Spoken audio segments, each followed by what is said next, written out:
The Beetle. Mac gives me a new black crayon and a fresh pile of paper.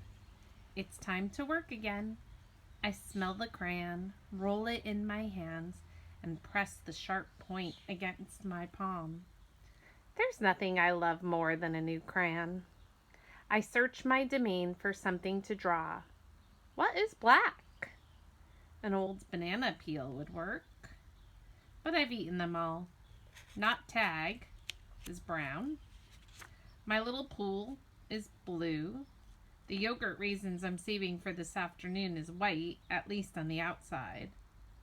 And something moves in the corner. I have a visitor. A shiny beetle has stopped by. Bugs often wander through my domain on their way to someplace else. Hello, beetle, I say. He freezes silent. Bugs never want to chat. The beetle's an attractive bug with a body like a glossy nut.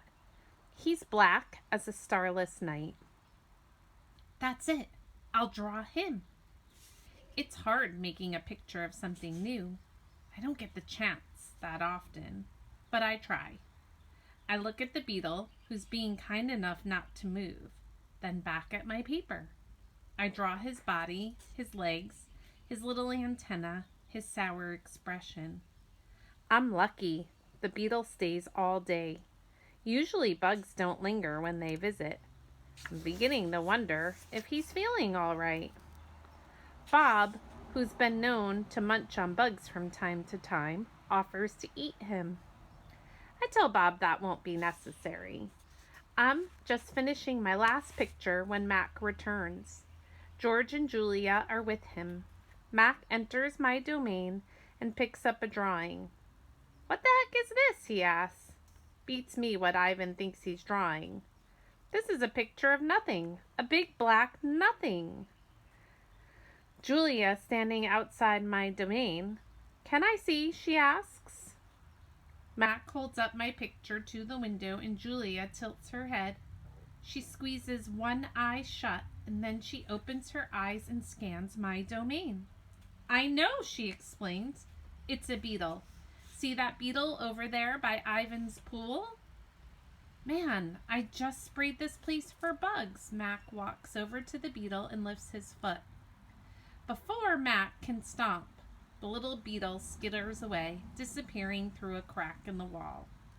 Mac turns back to my drawings. So you figure this is a beetle, huh? If you say so, kid. Oh, that's a beetle for sure, Julia says, smiling at me. I know a beetle when I see one. It's nice, I think, having a fellow artist around. Change. Stella is the first to notice the change, but soon we all feel it. A new animal is coming to Big Top Mall. How do we know this? Because we listen, we watch, and most of all, we sniff the air. Humans always smell odd when change is in the air, like rotten meat with a hint of papaya. Guessing. Bob fears our new neighbor will be a giant cat with slitted eyes and a coiled tail. But Stella says a truck will arrive this afternoon carrying a baby elephant. How do you know? I ask. I sample the air, but all I smell is caramel corn. I love caramel corn. I can hear her, Stella says. She's crying for her mother. I listen, and I hear the cars charging past. I hear the snore of the sun bears in their wire domain. But I don't hear any elephants. You're just hoping, I say. Stella closes her eyes. No, she says softly. Not hoping. Not at all. Jambo. My TV is off. So while we wait for our new neighbor, I asked Stella to tell us a story. Stella rubs her right front against the wall. Her foot is swollen again, an ugly, deep red. If you're not feeling well, Stella, I said, you could take a nap and tell us a story later. I'm fine, she says, and she carefully shifts her weight. Tell us the Jambo story, I say. It's a favorite of mine, but I don't think Bob has ever heard it. Because she remembers everything, Stella knows many stories. I like colorful tales with black beginnings and stormy middles and cloudless blue sky endings. But any story will do. I'm not in the position to be picky. Once upon a time, Stella begins, there was a human boy. He was visiting a gorilla family at a place called a zoo. What's a zoo? Bob asks. He's a street smart dog, but there's much he hasn't seen. A good zoo, Stella says, is a large domain, a wild cage, a safe place to be. It has room to roam and humans who don't hurt. She pauses, considering her words. A good zoo is how humans make amends. Stella moves a bit, groaning softly. The boy stood on a wall. She continues, watching, pointing, but he lost his balance, and he fell into the wild cage. Humans are clumsy, I interrupt. If only they would knuckle walk, they wouldn't topple over so often. Stella nods. A good point, Ivan. In any case, the boy lay in a motionless heap, while the humans gasped and cried. The silverback, whose name was Jambo, examined the boy, as was his duty, while his troop watched from a safe distance.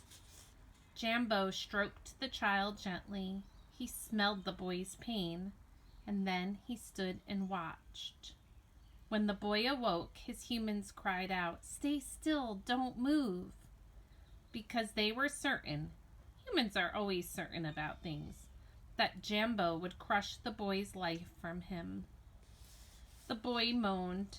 The crowd waited, hushed, expecting the worst. Jambo led his troop away. Men came down on ropes and whisked the child to waiting arms. Was the boy all right? Bob asks. He wasn't hurt, Stella says, although I wouldn't be surprised if his parents hugged him many times that night in between their scoldings. Bob, who has been chewing his tail, pauses, tilting his head. Is that a true story? I always tell the truth, Stella replies, although I sometimes confuse the facts. Lucky. I've heard the Jambo story many times. Stella says that humans found it odd that the huge silverback didn't kill the boy. Why, I wonder, was that so surprising? The boy was young, scared, and alone. He was, after all, just another great ape. Bob nudges me with his cold nose. Ivan, he says, why aren't you and Stella in a zoo? I look at Stella. She looks at me. She smiles sadly with her eyes just a little, the only way elephants can do. Just lucky, I guess, she says.